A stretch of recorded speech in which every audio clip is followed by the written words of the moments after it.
اللهم أعز الإسلام والمسلمين وأذل الشرك والمشركين ودمر أعداء الدين، واجعل هذا البلد آمنا مطمئنا وسائر بلاد المسلمين.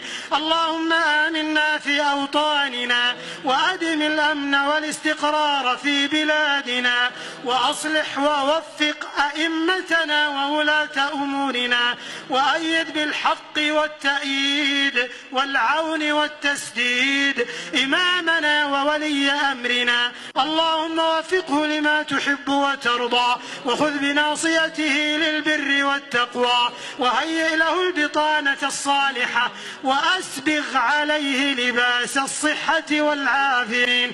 اللهم أدم على هذه البلاد عقيدتها وقيادتها وأمنها واستقرارها ورخاءها.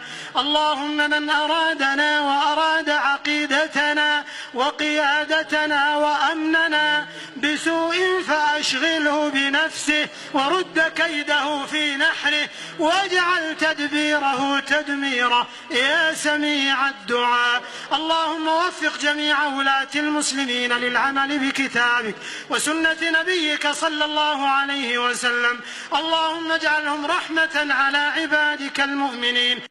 ربنا تقبل منا إنك أنت السميع العليم، وتب علينا إنك أنت التواب الرحيم، واغفر لنا ولوالدينا ولجميع المسلمين الأحياء منهم والميتين برحمتك يا أرحم الراحمين. سمعنا وأطعنا، سمعنا وأطعنا، غفرانك ربنا وإليك المصير.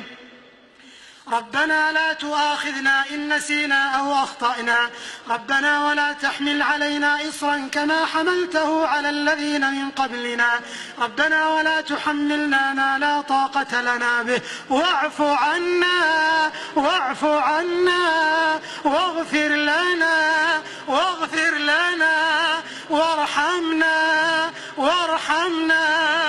أنت مولانا فانصرنا على القوم الكافرين.